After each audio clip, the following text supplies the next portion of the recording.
Starsand Island shared an official update on exciting features coming to the game. New details for multiplayer were revealed. Plus, there's been a change of plans for the game's release. All this and more today.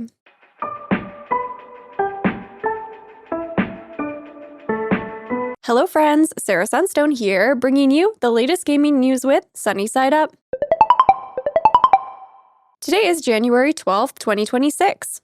The countdown to the release for Starsand Island was on, but have things changed? Well, today we have some breaking news directly from the team, which shares some really exciting updates, along with some important information about what to expect for the game's launch. So be sure to stick around through the video to get all brought up to speed. Also, please shine that lovely like button if you appreciate being kept in the loop with these videos, and make sure to subscribe to my channel with your notifications on so you don't miss out. Otherwise, without any further ado, let's get right into it. So this news was delivered through an updated Q&A with the Starsand Island developers, so it is official, and I will give you an overview of everything you need to know. First, let's start with some of the exciting news. Now, a new feature was confirmed, which is terraforming, or what they're calling terrain modification, and this will include raising, lowering, and flattening the ground, and also digging water pits. So there's the option for waterscaping to some extent as well. They did say that overall the freedom level for this feature is quite high, but there will be some limitations.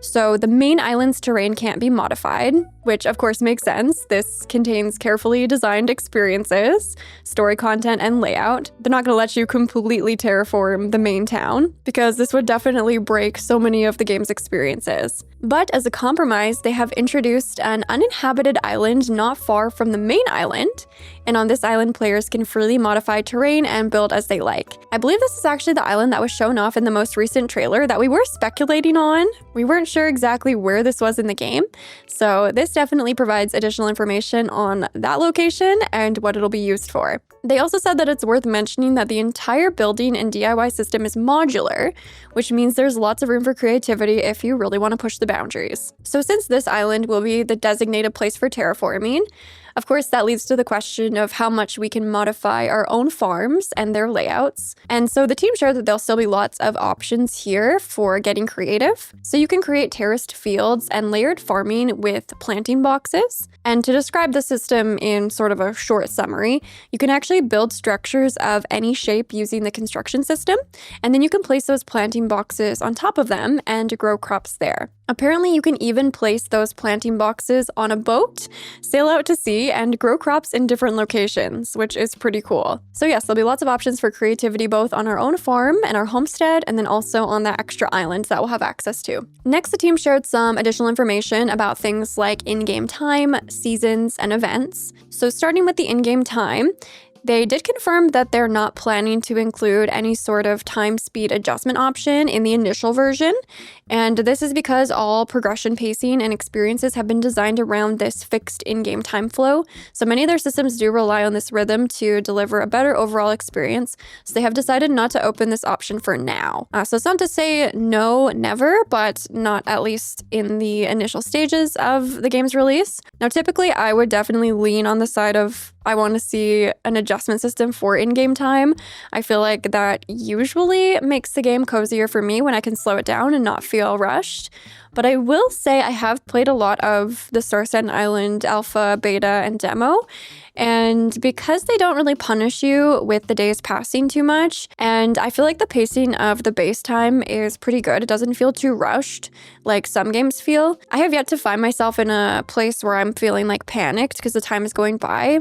I feel like it's not so consequential when the days pass. If you haven't gotten certain things done, you're not going to be punished for it. And I do feel like I get a lot done in a day. I'm often looking at the clock going, oh, I still have so much time, which is very unusual for me because usually it's the opposite, where the day has gone by in the game and I'm passing out. So maybe that's just my own experience. I just wanted to share that in the case that you guys haven't gotten to try the game yet and you might be concerned about this. I don't think it'll be too much of an issue not being able to adjust the in-game time, unless anything is changed dramatically in future builds of the game. They also wanted to confirm that the in-game seasons will be unified based on the in-game calendar. So this isn't going to be like an Animal Crossing where it syncs with your, real world time.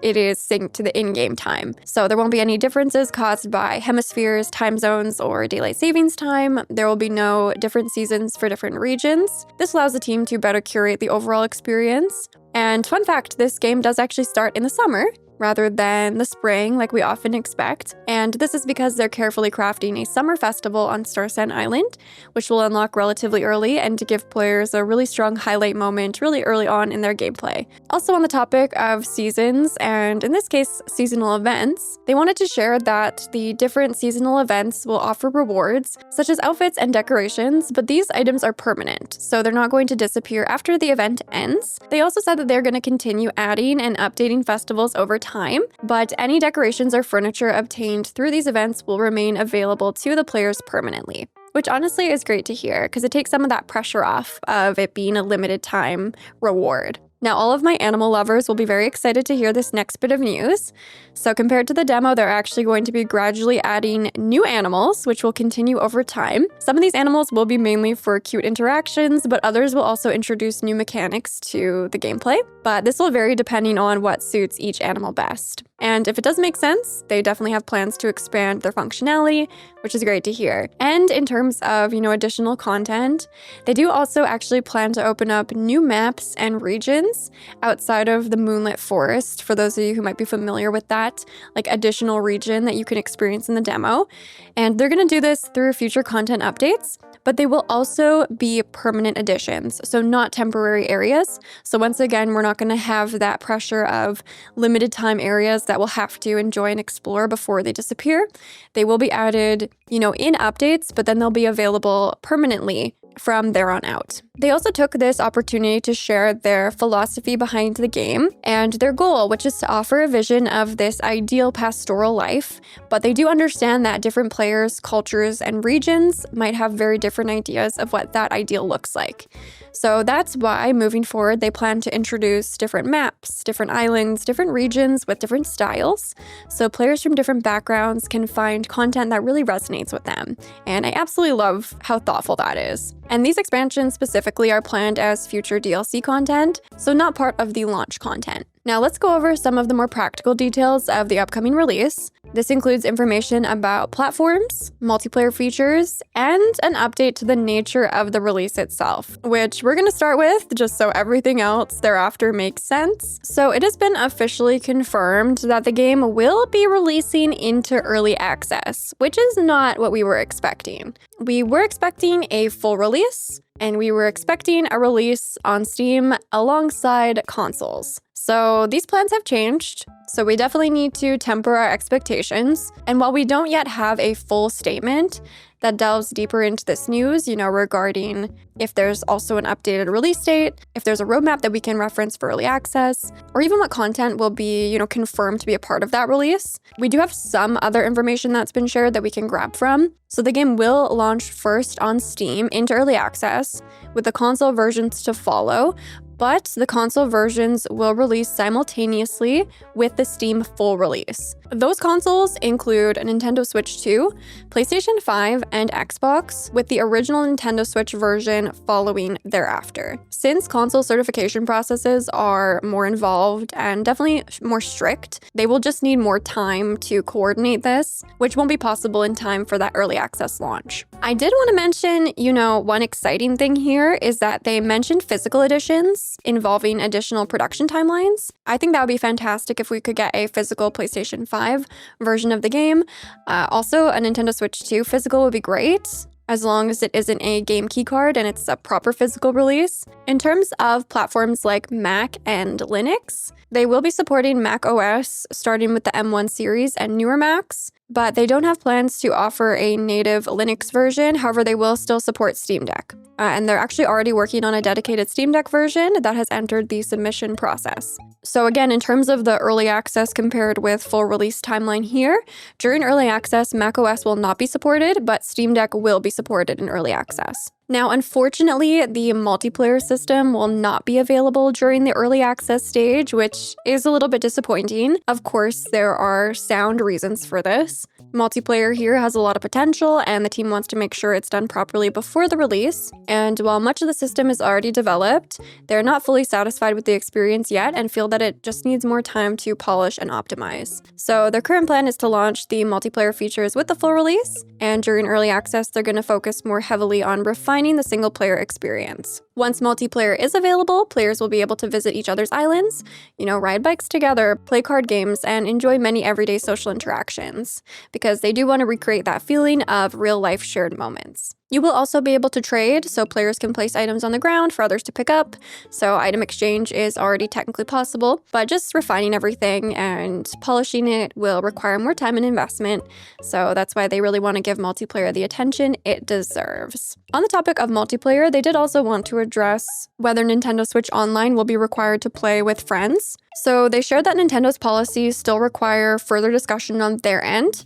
However, what they can say for sure is that their planned multiplayer features rely primarily on their own server infrastructure, especially for connection, relay, and matchmaking. So from a technical standpoint, it's theoretically possible to enable that online play without relying on Nintendo Switch Online. But whether a Nintendo Switch Online membership will ultimately be required is something they'll confirm after further discussions with Nintendo. So essentially, it sounds like they would like to make multiplayer possible without that requirement. However, at the end of the day, it is up to Nintendo whether or not they decide to enforce that. So we'll just have to stay tuned to see what Nintendo decides. So that's technically all the official news we have regarding the updated plans for Starsand Island, with a little extra note that it has been stated that the full release will follow shortly after the early access launch. To me, shortly means less than a year. It means a number of months. But it's hard to say if that's just what they're saying until they actually have something more concrete to share with us. I understand they don't want to really give another release date that they might not be able to meet.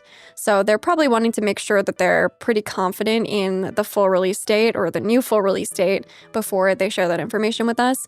I would love to see a roadmap to kind of better understand what sort of content we can expect at the launch of early access versus what will continue to be worked on leading up to the full release. I also wouldn't complain if they wanted to give us an estimate of a timeline between the two, so we know if we're just looking at a number of months where we're waiting between early access and 1.0, or if it's going to be a bit of a longer early access experience. It does seem like it's going to be on the shorter end of the spectrum in terms of early access launches, but I definitely was not expecting the game to launch into early access at all based off of everything that's been shared previously. So definitely feel free to share your thoughts with me on this down in the comments. I totally understand if you guys are disappointed that you'll have to wait a little bit longer for that full release game.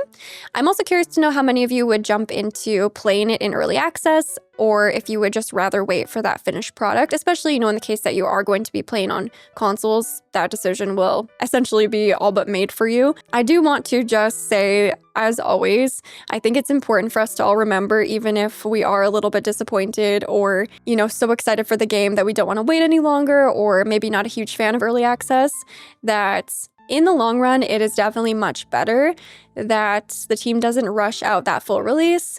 The team doesn't, end up in a crunch situation or in a position where they've released something that is underbaked, underpolished, maybe, not meeting player expectations. A game delay is always a good thing, even if it's a frustrating thing, as long as the game actually ends up releasing, which it will. I do think once we have additional details on the specifics of what to expect for this, that will definitely help clarify some things and allow us to better set our expectations for the year ahead. And of course, when the time comes that they do share that information, I will cover it here. So again, please make sure you're subscribed with your notifications on so you do not miss out on those updates. So there you have it, friends. That's the latest news from Starsand Island. Again, please feel free to share your thoughts with me down in the comments. Anything and everything, I always love hearing from you. And with all that being said, thank you so much for watching. I love you all. And until next time, take care.